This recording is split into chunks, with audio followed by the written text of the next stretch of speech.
네, 여러분 반갑습니다. 저는 울산에 가시면 태화강 국가정원이라고 있는데요. 그 국가정원 정문 앞에 있는 울산 태화교회 담임 목사입니다. 찬양하시는 걸 이렇게 보니까 제가 참 잘못했다 싶은 생각이 들더라고요.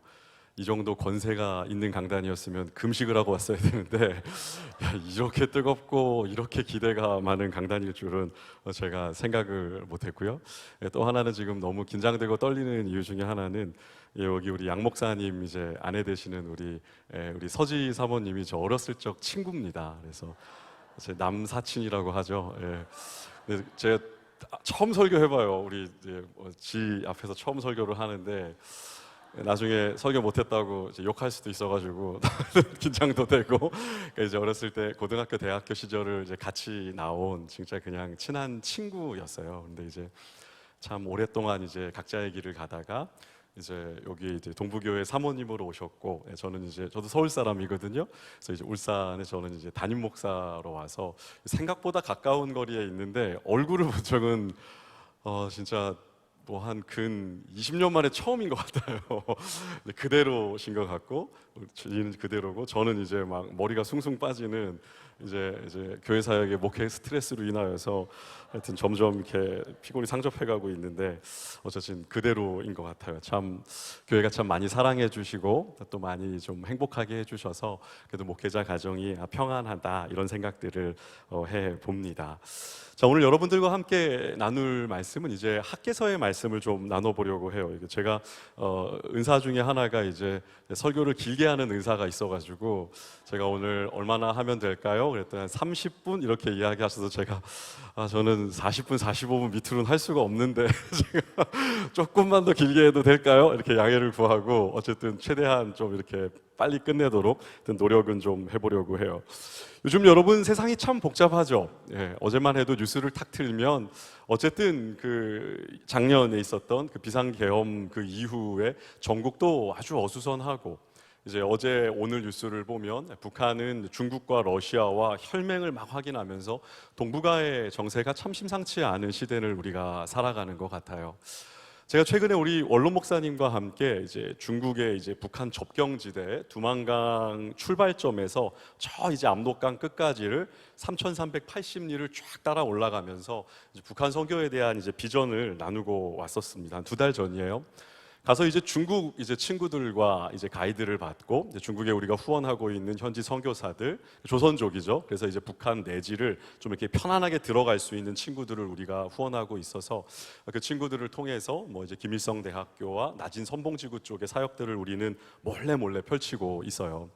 그래서 이제 중국에서 만든 차를 타고 이렇게 이제 그 한 2주의 시간들, 보름을 쫙 중국에서 만든 차를 타고 왔어요. 생각보다 중국이 차 잘 만들더라고요. 정말 잘 만들었습니다. 제가 깜짝 놀랐어요. 그래서 우리 원로 목사님과 이제 저희가 살아가는 곳은 울산 아닙니까? 이제 울산 하면 현대 도시잖아요. 거기도 이제 현대자동차가 정말 많은 도시인데 중국이 차를 이렇게 잘 만드는지 몰랐어요. 그래서 어느 날 이제 인터넷에 이제 중국에 대해서 요즘 하도 비방하는 사람들이 많아서 제가 이제 중국을 두둔하는 댓글을 인터넷에 한번 다룬 적이 있습니다. 제가 최근에 중국을 갔다 왔는데 중국이 참 차도 잘 만들고 대국답게 기술도 많이 발전하고 나라가 좋아지고 있는 것 같은데요. 이런 댓글을 한번 달았어요. 여러분 어떻게 됐을까요? 죽을 뻔했어요. 진짜 쉐쉐 막 이러더니 어서 중국 놈이 와서 대한민국에 댓글 달고 앉았네 막 욕을 하는 거예요. 너무 억울하잖아요. 저는 초등학교 때부터 서울에서 유치원, 국민학교, 중학교, 고등학교, 대학교를 다 나왔어요. 그랬더니 또 이제 수많은 막 욕설의 댓글들이 막 달리는 거예요.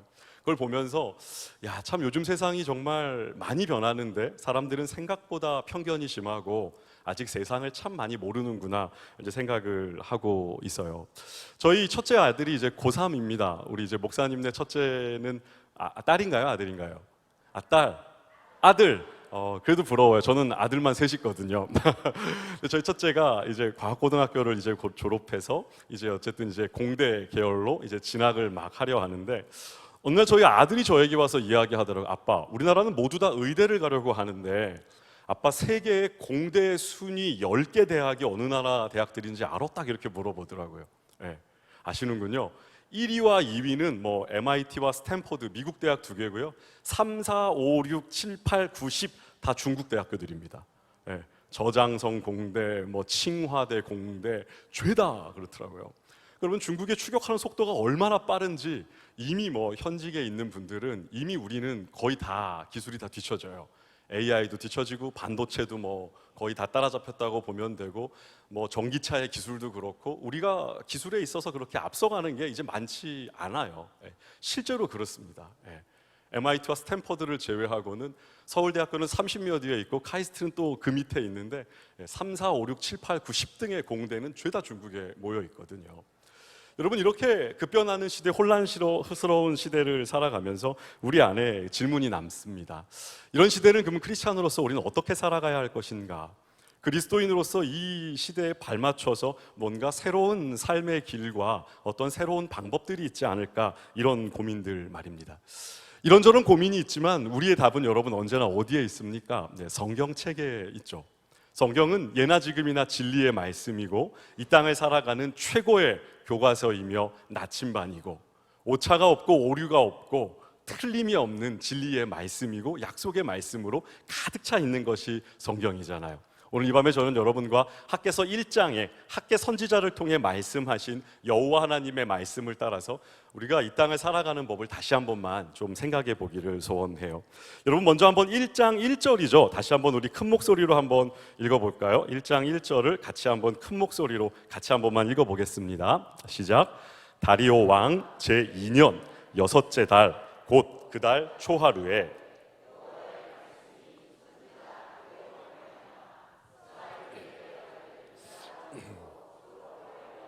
여호사닥의 아들 대제사장 여호수아에게 임하니라 이르시되 이렇게 시작합니다. 학개서 1장 1절은 도대체 이 하나님의 말씀이 선지자 학개에게 언제 임했는지의 정확한 날짜를 기록해 주어요. 왜일까요? 의미가 있어서 그렇습니다. 다리오 왕 제2년 여섯째 달 그 달 초하루 하나하나가 다 의미가 있어요.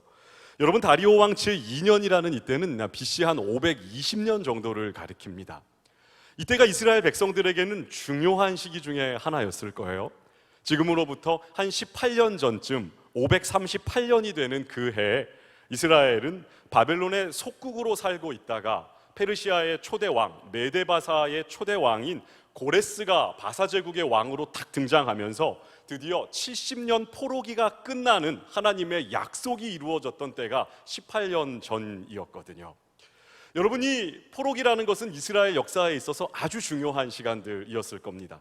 언약 백성으로 약속의 땅을 살고 언약의 축복을 누리다가 하나님이 말씀하신 계명을 깨뜨리고 언약을 깨뜨리고 언약의 저주와 형벌이 임하였고 이스라엘은 레위기와 신명기의 약속을 따라서 약속의 땅에서 쫓겨났죠.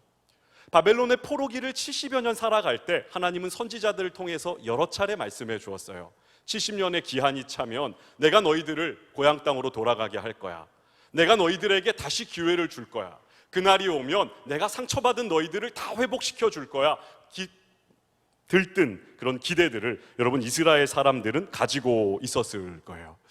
그러나 여러분 이때 놀랍게도 고레스에 의해서 너희는 이제 고국 땅으로 돌아가도 돼, 가서 성전을 지어도 된다 이렇게 칙령이 탁 내려왔을 때 여러분 이스라엘 사람들은 생각보다 많이 예루살렘으로 고국으로 돌아오지 않았습니다. 이미 제국 전체에 걸쳐서 흩어져 살고 있었고 시간이 70년 가까이 되었어요. 여러분이 지금 이 부산, 여기가 지금 금정구인가요? 네. 이 동네에서 70년 이상 사신 분 한번 손 들어 보실래요? 저 이 동네 70년 살았습니다. 저희 할아버지 때부터 살았어요. 없으신가요? 아, 예. 실제로 여러분 70년이라는 세월, 이 고대 세계에서 이사가 잦지 않았을 이 70년이면 할아버지, 아버지, 내 때까지 3대가 한 곳에 살았을 만한 시간들이었어요. 여러분 3대가 한 곳에 살았기 때문에 땅도 밭도 가축도 집도 직장도 아이들의 학교도 모두 다 그 동네에 있었던 겁니다. 70년이 딱 차서 하나님의 약속의 말씀이 임해서 돌아갈 때가 돼야 한다고 칙령이 내렸을 때 여러분 믿음을 가지고 아 그래 때가 되었구나 다 버리고 내가 하나님 말씀 따라가야지 라고 헌신된 길을 걸어갔던 사람들은 이스라엘 역사 속에서 정말 소수였습니다. 그 숫자를 에스라 2장 64절과 5절은 이렇게 기록하는데요. 제가 읽겠습니다. 이때 돌아온 온 회중의 합계가 42,360명이요 그 외에 남종과 여종이 7,337명이요 노래하는 남녀가 200명이요 한 49,600명쯤 되는, 그러니까 5만 명이 약간 모자라는 숫자의 사람들만 고국 땅으로 돌아왔어요. 나머지 사람들은 약속의 말씀이 이루어졌고 하나님께서 허락하신 영광의 시온으로 돌아가고 예루살렘으로 돌아갈 기회가 찾아왔어도 대부분의 사람들은 거절했습니다. 왜요? 너무 잃어버리는 게 많잖아요. 집도 절도, 우리 애들이 다니는 학교도, 직장도, 모든 것들을 다 버리고 아무것도 없는 70년 전 할아버지의 고향 땅으로 돌아간다고? 거기에 뭐가 있습니까? 성도 없고 성병도 없고 성전도 없고 아무것도 남아있지 않는 폐허와 같은 예루살렘으로 돌아가야 한다고? 나는 못 가. 대부분의 사람들은 여러분 못 갔어요. 그리고 나서 이 헌신된 마음을 가지고 약속을 믿고 고국 땅으로 돌아가는 사람들에게 돈을 쥐어줬습니다. 나는 못 가지만 돈은 좀 보탤게, 헌금은 좀 할게, 좀 금부치도 좀 도와줄게. 그런데 네가 가라, 나는 안 가. 이런 사람들이 여러분 바벨론 제국의 대부분의 사람들의 마음이었습니다. 여러분, 이스라엘에 돌아온 이 5만 명이 채 되지 않는 사람들은 여러분 그럼 어떤 사람들이라는 결론에 우리가 이를 수 있습니까? 믿음이 정말 좋은 사람들이었다는 거예요. 모든 것들을 버리고 그 천리길을 그냥 걸어서 할아버지 때의 고향이었던 아는 사람이 하나도 없는 폐허가 되어 있고 집도 남아있지 않고 아무것도 없는 땅에 그냥 걸어 돌아가겠다고 결심한, 여호와 하나님을 향한 약속 하나 믿고 그 길을 걸어 나갔던 그 사람들이 한 5만여 명 정도의 사람들이었다는 거예요.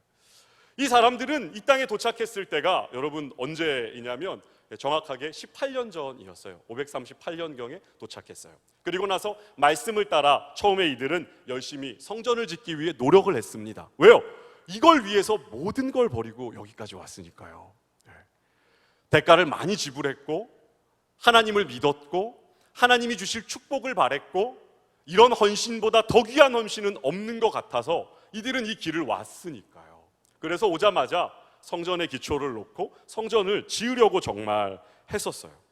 그런데 여러분, 이 사람들은 무슨 이유 때문인지 1년 만에 그냥 공사를 멈춰버렸어요. 그리고 나서 이제 한 16년의 시간이 쫙 흘러간 겁니다. 이 16년이라는 시간 이스라엘은 무엇을 했을까요?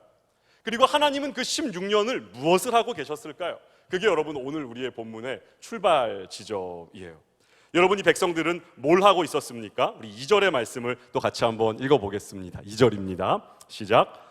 만군의 여호와가 이같이 말하여 이르노라.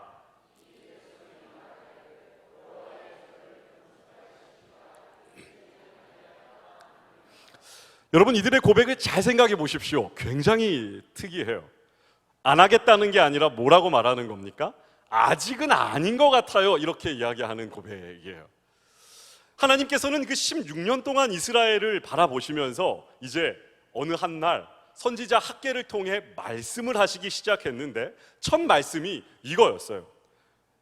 이 백성이 말하기를 여호와의 전을 건축할 시기가 이르지 아니하였다 하고 서로 이야기를 주고받는구나. 이게 하나님의 첫 말씀이셨어요. 이 백성들이 이런 이야기를 주고받으면서 살고 있다는 거예요.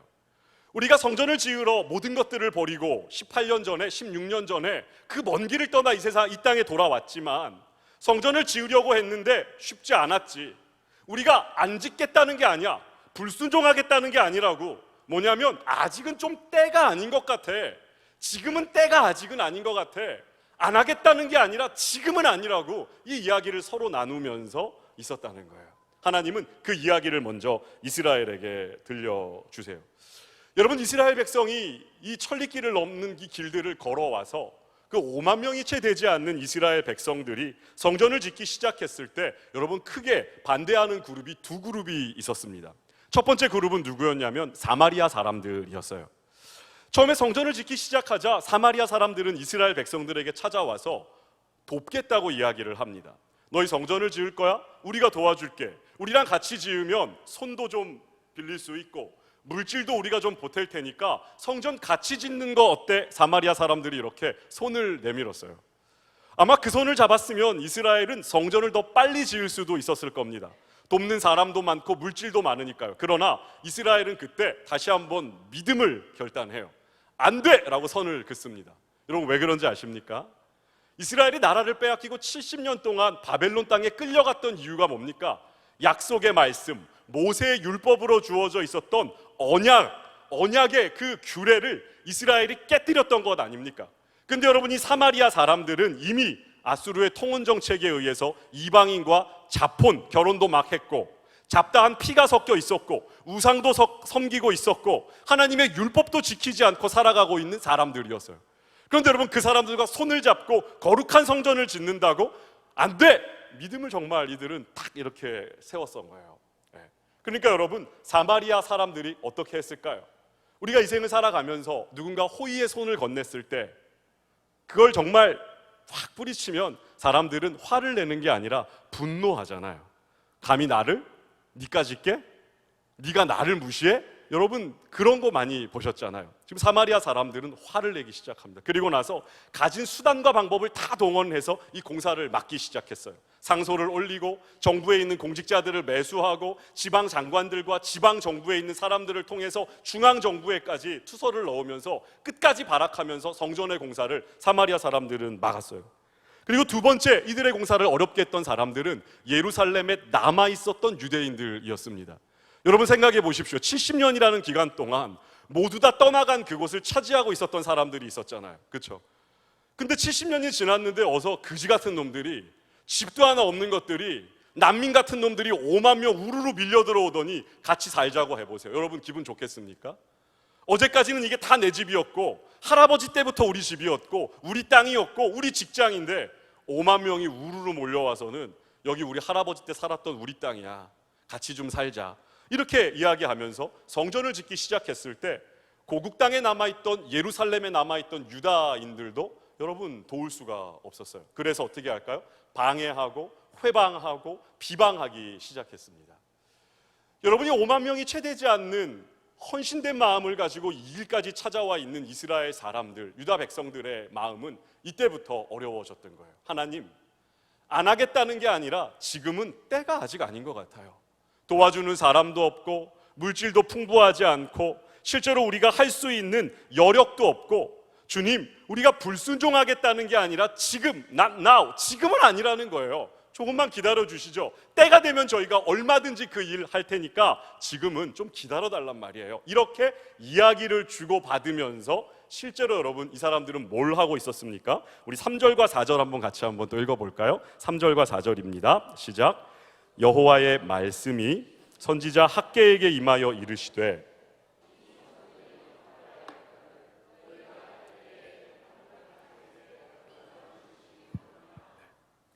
이 성전이 황폐하였거늘 너희는 판벽한 집에 거하는 게 옳으냐? 하나님은 이스라엘에게 이제 묻기 시작하세요. 무슨 말입니까? 여전히 지어야 하는 성전, 사명으로 주어진 성전 건축을 하지 않고 있으면서 너희는 판벽한 집, 이렇게 내부의 인테리어 공사를 다 마치고 판자를 덧댄 집, 이런 뜻이겠죠. 그냥 흙으로 짓고 돌로 지은 집이 아니라 내부에 나무 판자를 다 덧대어서 실내 인테리어 공사까지 다 마친 집에 너희는 살고 있는데 너희는 그게 옳아? 이렇게 하나님은 물으시는 거예요. 이스라엘 백성들은 하나님 지금 아직은 때가 아니고요, 때가 되면 저희가 할 건데 아직은 아니라고요, 서로 말을 주고받으면서 뭘 하고 16년 동안 살았던 겁니까? 내 집을 가꾸고 내 집을 꾸미고 내 자식을 키우고 그냥 대단한 걸 하겠다는 건 아닌데 그때가 올 때까지 소시민적인 삶을 살고 내 가정을 좀 세우고 그냥 내 집 하나 좀 건사하고 그냥 그렇게 살고 있었던 게 여러분 다예요. 여러분, 이스라엘 백성이 대단한 잘못을 했다? 없어요. 우상을 섬겼다, 음란했다, 도적질했다, 강도짓을 했다, 살인을 했다? 없어요. 십계명을 어겼다? 없어요. 하나님은 지금 뭘 얘기하시는 거예요? 옳으냐? 내가 너희에게 말했고 부탁하고 너희는 사명으로 받아서 이 길을 왔는데 성전을 짓는 것을 멈추고 너희 집을 짓고 너희 가족을 위해 살며 너를 위해 16년 동안 시간을 쓰고 있는 거 좋으냐? 이렇게 묻지 않고 옳으냐? 이렇게 물으세요. 그거 맞냐? 그거 맞아? 너 정말 그게 맞다고 생각하는 거야? 너 잘 생각해봐. 진짜 그게 맞냐고. 하나님은 여러분 이스라엘에게 그걸 묻고 계세요. 여러분이 말씀을 하시면서 하나님은 이스라엘 백성을 독특하게 부르십니다. 여러분 우리가 읽었던 여러분 1장 2절에 보면 이스라엘 백성을 하나님은 뭐라고 표현합니까? 이 백성 이렇게 표현해요. 아무것도 아닌 것 같지만 이상한 표현입니다. 하나님은 구약에서 언제나 당신의 백성들을 내 백성 이렇게 부르세요. 이 백성, 이 나라 언제나 이방인들을 가리킬 때 쓰는 표현입니다. 그런데 지금 하나님은 당신의 백성인 이스라엘을 향하여서 이 백성이 말하기를 이렇게 지칭하세요. 뭐예요? 언약의 자손이며 하나님의 백성인 이스라엘이 이방인처럼 살아가고 있고 그들이 내 백성답지 않게 살아가고 있다는 것을 빗대어서 하나님 말씀하시는 거예요. 이들은 지금 현실적인 문제 앞에서 믿음의 고백을 저버린 겁니다. 성전도 내팽개친 겁니다. 그리고 자기의 집을 짓기에 빨랐어요. 나름의 이유도 있고 합리화도 될 수 있어요. 우리 스스로도 설득할 수 있죠. 그래서 서로 이야기하는 겁니다. 야, 아직은 때가 아닌 것 같지 않아? 요즘 세상 돌아가는 꼬라지를 봐. 이게 어디 될 거야? 일단 우리 집을 좀 짓고 애도 좀 키우고 집도 좀 살려내고 어느 정도 좀 이렇게 기회가 되면 그때 우리가 이거 하면 되는 거잖아. 다 그런 이야기를 주고받으면서 그냥 이런 삶을 살고 있는 이때 하나님은 나타나셔서 너희는 이 백성이야 라고 말씀하시고 스스로를 여러분 뭐라고 지칭하십니까? 만군의 여호와가 이르기를 이렇게 말씀하세요. 여러분 우리는 현실의 많은 문제에 부딪혔을 때 이렇게 되돌아가고 싶어 해요. 언제나 믿음의 거창한 고백을 가지고 성큼성큼 이렇게 걸음을 내딛는 것 같다가도 뭔가 어려움이 찾아오고 현실의 문제가 생기고 뭔가 이렇게 잘 되지 않고 재정이 마르고 몸이 불편하고 상황이 막 복잡스럽고 이러면 우리는 했던 고백들을 다 뒤로하고 우리는 쉽게 멈춰서요. 대단한 이유가 아닐 수는 있는지 모르지만 나 하나는 충분히 설득할 수 있는지 모르지만 하나님은 그런 이스라엘을 향하여서 말씀하는 거예요. 나는 만군의 여호와인데 모든 능력의 하나님인데 모든 군대의 하나님이고 전능하신 하나님이고 여호와 약속의 그 하나님인데 나는 능치 못할 것이 없는데 나와 싸워 이길 수 있는 것이 아무것도 없는데 나는 만군의 여호와야. 이스라엘에게 여러분 그걸 알려주고 싶어 하세요. 지금 이스라엘 백성들의 눈앞에는 환경이 너무 커 보여요. 사마리아 사람들의 반대, 예루살렘에 남아있었던 동족들의 반대, 수많은 사람들의 협조적이지 않고 그리고 물질도 넉넉하지 않고 풍년도 들지 않고 농사도 잘 되지 않아서 수입도 넉넉하지 않았어요. 그런데 여러분 그 속에서 스스로를 합리화하면서 성전 짓기를 내팽겨쳐둔 이스라엘을 향하여서 그리고 자기 집을 위해서 열심히 살아가고 있는 이스라엘을 향하여서 하나님께서는 나는 만군의 여호와인데 이 이야기를 하고 있는 거예요. 사랑하는 우리 부산 동부교회 성도 여러분, 여러분은 하나님 나라를 위해서 뭘 하고 계세요? 이런저런 환경의 문제 앞에서 여러분을 위해서는 발이 빠르지 않습니까? 여러분을 위해서나 여러분의 자식을 위해서는 시간도 아깝지 않고 물질도 아깝지 않잖아요. 이 땅을 살면서 내 가족보다 귀한 것 없고 내 자신보다 귀한 것 없는 것처럼 언제나 우리가 우리 자신을 위해서 시간을 쓸 때 아까워하는 사람 없습니다. 우리 자신을 위해 물질을 쓰고 내 자녀들을 위해 시간과 물질을 쓰는 것을 여러분 아까워하는 사람은 저도 별로 본 적 없어요. 그러나 여러분 하나님의 나라를 위해서는 여러분 뭘 하고 계십니까? 사람들은 언제나 목회를 하다 보면 만나는 많은 성도들은 저에게 찾아와서 스스로를 합리화한 그 이유들을 목사인 저에게 막 들려줘요. 목사님, 제가 이걸 할 수 없는 이유는 말이죠, 남편이 아직 믿음이 없어요. 남편이 허락하지 않습니다. 남편의 반대가 심해요. 언젠가 남편이 교회에 나오면 그때 되면 제가 이런 일 할 수 있을 것 같아요. 목사님, 애가 고3입니다. 대학을 간 다음에 좀 그 다음에 교회 일도 하고 봉사도 하고 헌신도 하고 많은 것들 하면 되는 거지 꼭 지금일 필요는 없잖아요. 우리 애가 고3이라니까요. 목사님, 제가 요즘에 무릎에 인공관절 넣었어요. 권사님들 뭐 툭하면 많이 요즘에 넣으시더라고요. 그래서 제가 요즘에 교회 가는 것도 참 몸이 부대끼고 힘듭니다. 목사님, 무릎 좀 적응이 되고 나면 그때 제가 또 교회 일도 하면 되지 않을까요? 목사님, 요즘 사업이 너무 어려워요. 직장 생활도 너무 힘듭니다. 그래서 이런저런 일들이 교회에서 참 쉽지 않아요. 저는 그냥 교회에 와서 위로받고 눈물 흘리고 사랑받고 많이 누리고 또 때가 되면 목사님 언젠가 또 교회를 섬길 날이 있지 않아요? 이런 말들을 하는 분들 여러분 저는 진짜 많이 만나요. 여러분 나쁜 사람들입니다. 제 기준에 나쁜 사람들이에요. 왜 그렇습니까? 여러분의 이유가 합당하지 않은 것이 아니라 하나님이 여러분들에게 분명하게 말씀하신 것이 있는데 그걸 잊고 있기 때문에 그래요. 하나님이 저와 여러분의 그런 상황과 형편을 모르십니까? 지금 여러분들 이스라엘이 곡소리를 하면서 하나님 아직은 때가 아니잖아요.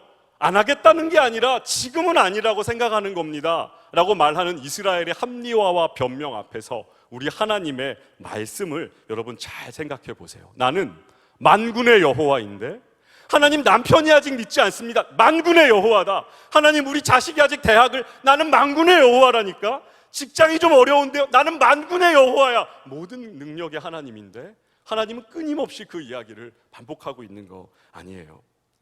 여러분 이 땅을 살아가면서 이런 하나님을 여러분 대면해 본 적 혹시 계세요? 여러분 6절을 가시면 하나님께서 이 이스라엘 백성들에게 아주 심각한 이야기를 또 이제 하기 시작하는데 한번 우리 6절을 같이 읽어보고 조금만 더 살펴볼게요. 6절입니다. 시작. 너희가 많이 뿌릴지라도 수확이 적으며 먹을지라도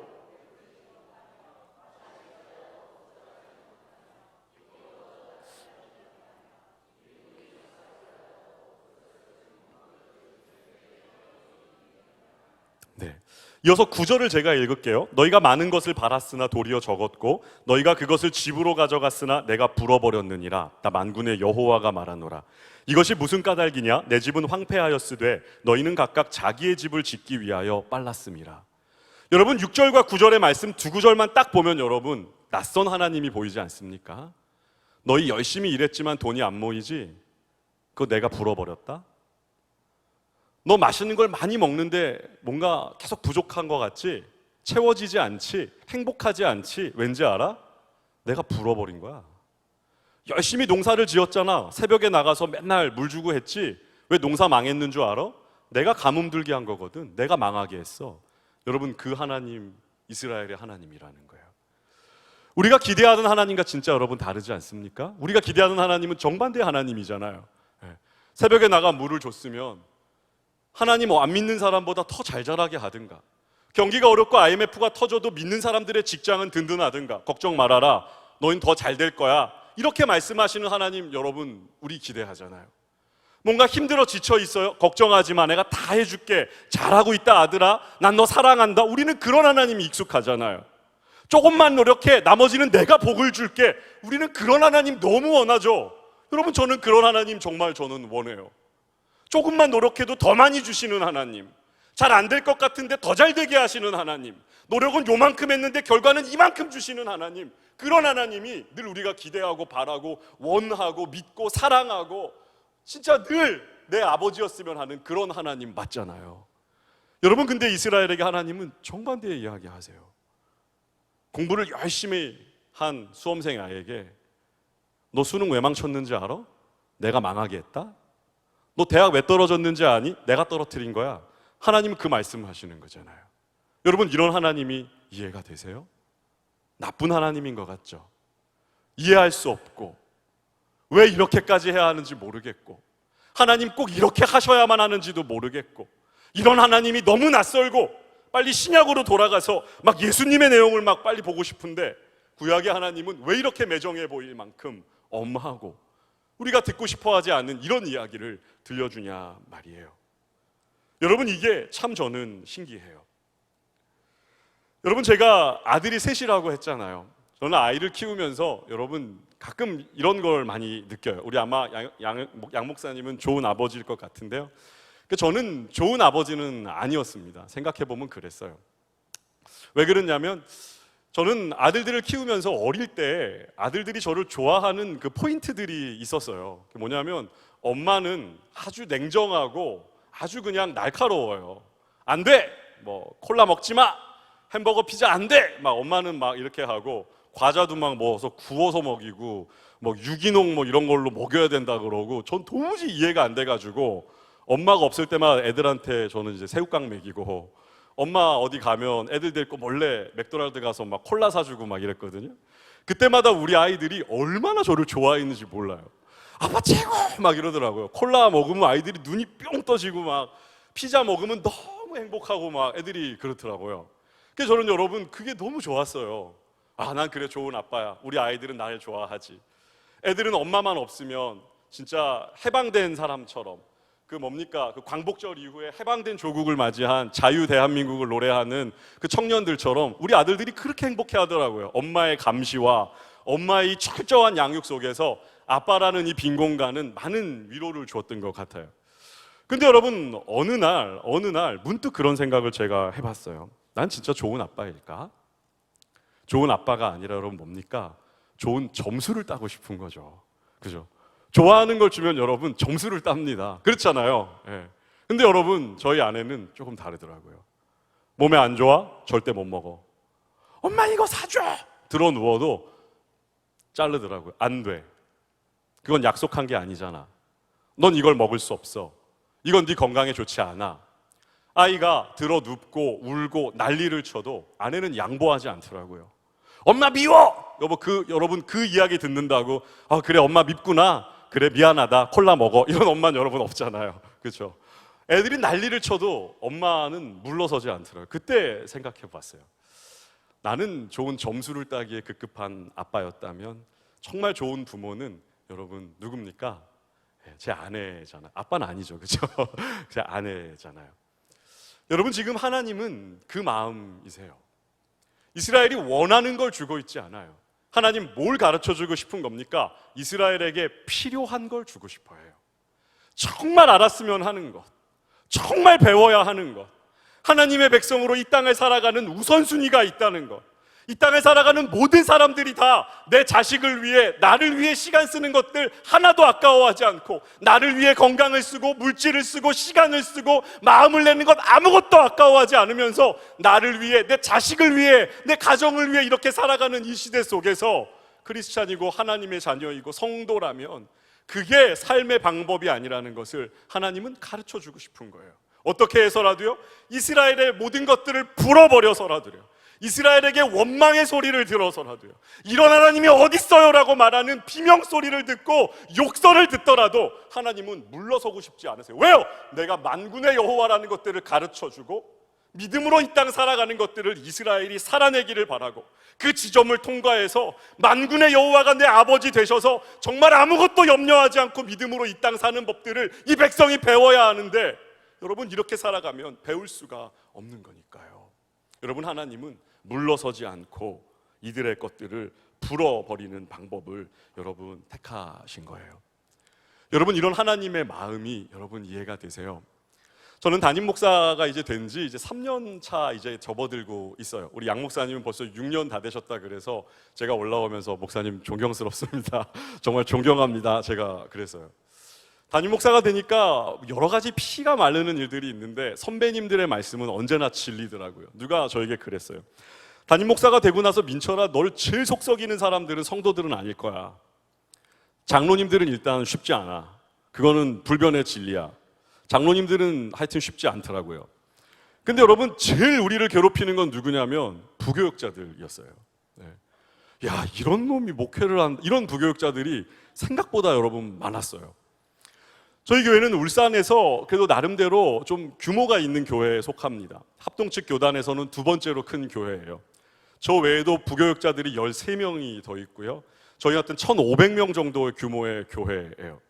그럼에도 불구하고 여러분 우리가 사역자 공고를 내면 지원하는 사역자는 1명 아니면 2명 외에는 없어요. 아무도 1,000명, 1,500명 되는 교회도 오려고 하지 않아요. 요즘 사역자들은 모두 다 핑곗거리가 있더라고요. 최근에도 우리가 공고를 내서 나름대로 만나서 이야기를 진행했던 부교육자 후보가 하나 있었는데 마지막 서울에 경기도에 있는 그 부목사님이 거절하시면서 이렇게 얘기했어요. 목사님 다 괜찮은데 아내가 뵈러 가고 싶지 않대요. 왜요? 친구가 없대요, 울산에는. 당연히 친구가 없죠, 서울 사람이면서. 근데 여러분 요즘에 부교육자들이 그런 식이에요.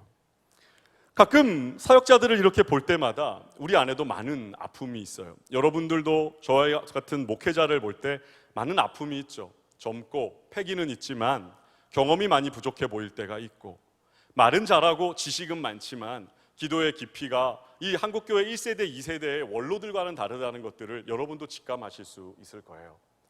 저희도 담임 목회를 하면서 많은 성도들과 또 사역자들을 이렇게 보면서 저희의 눈에도 보이는 사람들이 있어요. 여러분 이런 생각 해보셨습니까? 야구선수 시절 타자로서 한 번도 타석에서는 홈런을 쳐본 적도 없고 3루타를 쳐본 적도 없고 제대로 된 안타를 쳐본 적이 한 번도 없는 타자가 있어요. 이 사람이 어느 날 대학교에 가서 스포츠학과 박사학위를 받은 다음에 여러분 야구팀의 감독으로 왔다고 쳐봅시다. 여러분 이 사람은 뭘 할 수 있을까요? 현역 시절에는 한 번도 공을 제대로 맞춰본 적이 없는데 석사학위, 박사학위 받고 이론은 빠삭하게 알아서 많은 것들을 분석할 수 있는 사람이 타격 코치를 해요.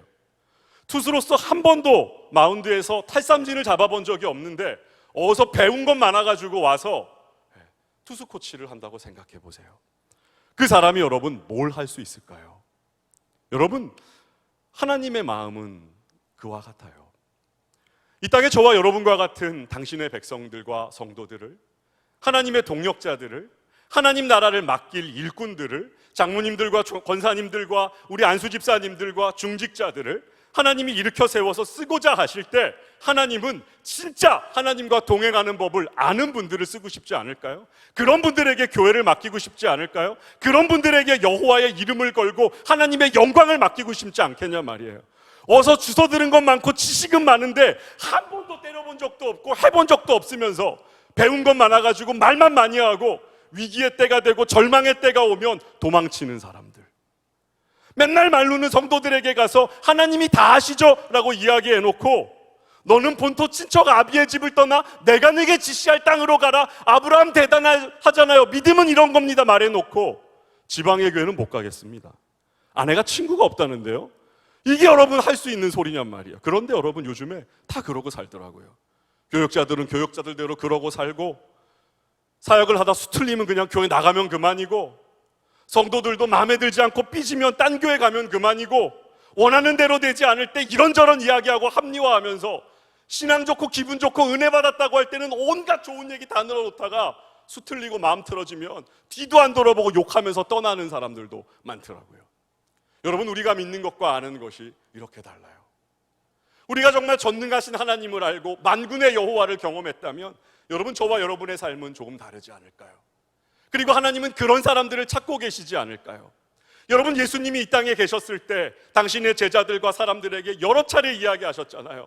너희는 무엇을 먹을까 마실까 입을까 염려하지 마. 이 모든 것들은 이방인들이 구하는 거지. 너희 천부께서는 하늘아버지께서는 너희의 모든 필요한 것들을 다 알고 계신단다. 그런즉 너희는 먼저 그의 나라와 의를 구하며 살아라. 하나님 몇 번이나 더 말씀하셨냔 말이에요. 여러분 근데 정말 그런 삶을 살아보셨냐고요? 절망의 자리, 모든 것들이 다 끊어진 것 같은 어려움의 자리, 사방이 막혀 있는 것 같은 솟아날 구멍 하나 보이지 않는 소망이 끊어진 것 같은 이러한 장애물이 가득한 자리, 인생이 끝난 것 같은 그 한계 상황 속에서도 만군의 여호와를 붙잡고 하나님의 약속을 붙잡고 살아계신 주님을 의지하면서 여러분 그 어둠의 터널을 통과해 본 적이 있냔 말이에요. 아니면 말로만 맨날 그렇게 이야기하다가 똑같이 어려운 상황이 오면 도망가고 언제 내가 그랬냐는 듯 이런저런 핑계대고 합리화하면서 그 자리에 있지 않고 요리 도망가고 저리 도망가면서 자기 자식을 위하고 나를 위하고 내 가정을 위하고 내 건강을 위하여서는 아무것도 아까워하지 않는 삶을 이스라엘처럼 저와 여러분이 살아갈 때가 얼마나 많냐 말이에요. 하나님께서는 여러분들이 하나님이 부르신 그 자리, 먼저 그의 나라와 의를 구하며 이 땅을 살아갈 때 하나님이 정말 모든 것들을 책임져 주시고 해결해 주시고 길을 여시고 하나님의 살아계심을 보여주시고 만군의 여호와가 어떤 분인지를 알게 하셔서 여러분 그 하나님을 자랑하고 노래하는 그런 영광스러운 인생의 자리로 당신의 백성 이스라엘을 가르치고 싶고 초대하고 싶은 거예요. 그래서 여러분 16년 동안 하나님은 기다려 오신 거예요. 가뭄을 보내고 한재를 보내고 비를 내리지 않고 쭉정이를 보내고 벌떼들을 막 보내어서라도 농사가 망하고 되는 일이 없게 해서라도 하나님은 이스라엘 백성들이 원래 부름받았던 하나님 나라와 의를 먼저 구하는 그 순종의 자리로 이스라엘이 돌아오기만을 여러분 기다려오고 계셨던 거죠. 여러분, 제가 저희 첫째 아이가 이제 3살 때였던 걸로 기억해요. 3살 때 하루는 이제 사역을 하여튼 막 철없이 열심히 하던 때가 있었어요. 그래서 집에 많이 못 들어갔는데, 그래서 그때 정말 기억이 딱 이래요. 3살 때쯤에 둘째가 태어났는데, 제가 둘째가 태어나는 날이 기억이 나요. 근데 그 다음은 둘째가 걸어 다니던 날이 기억이 나요. 그러니까 중간에 애가 기어 다닐 때의 기억이 저에게 없어요. 왜냐하면 집에 안 들어갔거든요. 어느 날도 이제 전도사 때 사역을 하다가 밤 10시, 11시에 이렇게 들어갔는데, 그날 이제 아내가 막 화가 나 있었어요. 그래서 저보고 첫째 아이를 데리고 좀 나갔다 오라는 거예요. 둘째 낳은 지 얼마 안 됐는데 둘째를 재워야 하는데 첫째가 시끄럽게 하니까 둘째도 못 자고, 아내가 거실에 나가 있어! 그러고 안방문을 닫고 아이를 재우려 하는데 3살짜리가 거실에 나가 있으면 더 무섭잖아요. 그러면 더 크게 논단 말이죠. 그러면 또 그 소리가 들리니까 애는 또 깨고 이러니까 악순환이 반복되니까 아내가 저보고 나가서 첫째 좀 데리고 동네 한 바퀴를 돌고 오라는 거예요. 둘째를 재운다고. 그래서 여러분 밤 10시 좀 넘어선가 저희 첫째 아들 손을 딱 잡고 집 앞에 나왔어요. 그래서 저희 동네에 그 골목길 끝에 조그만한 그 구멍가게 슈퍼가 하나 있었어요. 그래서 제가 저희 종현이한테, 종현아, 아빠랑 슈퍼 가자. 아빠가 소세지 사줄게. 이렇게 이야기했어요. 3살짜리 남자아이가 밤 10시에 다 잠든 그 깜깜한 밤에 아빠랑 소세지를 사 먹으러 간다는 그 기쁨을 여러분 아세요? 아이가 막 신이 났어요. 막 우와 그러더니 막 제 손을 놓고 막 요리조리 막 뛰어다니는 거예요. 남자아이니까요. 그 제가 그래도 아빠니까 종현아 안 돼, 일로 와서 아빠 손 잡어 이야기하는데 말을 안 듣죠. 너무 신이 났거든요. 아빠랑 단둘이 밤에 소세지 사 먹으러 가니까요. 이 애가 막 이렇게 뛰어다니는데 그 어두운 골목에 큰 대문 뒤에 큰 개가 한 마리 있었던 거예요. 밖에서 여러분 소리가 나니까 여러분 개가 어떻게 할까요? 가만히 있다가 갑자기 왕 하고 딱 짖은 거예요. 여러분 그 아이가 어떻게 했을까요? 3년이라는 기나긴 인생 동안 아빠는 믿을 게 못 되지, 저 인간 저거는 나한테 아무 도움이 안 돼, 저건 의지할 수 없어 라고 생각하고 여러분 아빠인 제 손을 뿌리치고 도망갔을까요? 아니면 그래도 믿을 건 아빠밖에 없지라고 여러분 아빠에게 달라붙었을까요? 네, 고목나무에 붙은 매미 마냥 제 허벅지를 이렇게 끌어안더니 질질 끌려가지고 진짜 이렇게 그 골목을 통과해 갔어요. 걔는 막 왈왈왈 막 계속 짖는데, 여러분 제가 집에 와서 잠드는데 곰곰이 그런 생각이 들더라고요. 아 그래, 막다른 골목에서 가장 무섭고 두려울 땐 아버지의 손을 그 어때보다 꽉 잡아야 되는 건데, 근데 왜 자꾸 나는 아버지의 손을 뿌리치고 도망갈 때가 더 많지 하는 생각이에요. 여러분 그래 본 적 없으세요? 인생의 가장 어려운 순간에 하나님은 그 깜깜한 골목에서 우리가 당신의 손을 그 어느 때보다도 더 꽉 잡기를 원하실 거예요. 그런데 바보 같은 우리는 하나님의 손을 딱 놓고 내가 익숙한 길, 내가 할 수 있다고 생각하는 길, 이 사람 저 사람 전화해보고 의지해보고 돈 빌려보고 별짓 다 해보는 길로 우리는 먼저 달려가요. 여러분 그게 아니죠. 인생의 막다른 골목과 캄캄함 속에서 지혜 있는 하나님의 자녀라면 어느 때보다도 아버지의 손을 꽉 잡는 것이 지혜이고 믿음인 거잖아요.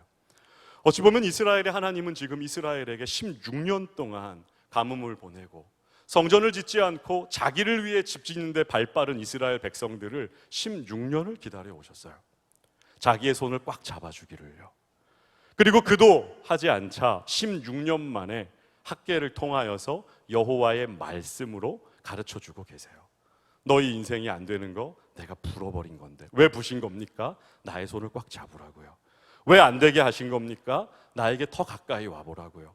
왜 하나님 우리가 원하는 대로 내버려 두지 않습니까? 우리가 원하는 대로 해주지 않고 원하는 것들을 주지 않는 겁니까? 하나님은 저와 여러분에게 좋은 점수를 딸 마음이 전혀 없으시고 저와 여러분을 정말 귀하게, 온전하게, 아름답게, 멋지게 하나님의 자녀로 빚어가시는 일만 우리 하나님은 생각하시거든요. 마지막으로 이스라엘 백성에게 이제 마지막으로 하나님께서 하나님의 마음 하나를 우리에게 보여주세요. 우리 8절의 말씀만 읽고 여러분 설교를 마치도록 할게요. 8절 같이 한 번만 읽어봅시다. 8절입니다. 시작. 너희는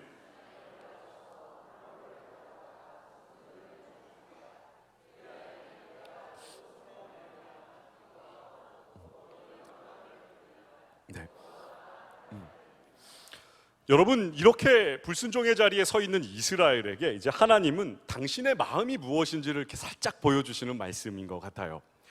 여러분, 이스라엘 백성의 입장에서 한번 생각해 보십시오. 하나님께서 성전을 지어라 했을 때 이스라엘 백성들은 머릿속에 어떤 성전을 여러분 그렸을까요? 솔로몬 성전입니다. 왜요?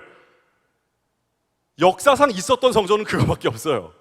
우리가 건물을 지을 때 설계도가 필요한데 이스라엘 백성의 역사 속에서 보았던 성전이라고는 다윗과 솔로몬 때 지어졌던 그 웅장한 성전 외에는 본 게 없습니다. 그러니까 이스라엘 사람들의 마음 속에 이렇게 빨리 포기할 수밖에 없는 이유가 또 하나는 바로 이거였어요. 다윗과 솔로몬 시대는 이스라엘 역사에서 가장 부흥했을 때입니다. 동부교회로 치면 예배당이 꽉 찼을 때란 말이에요.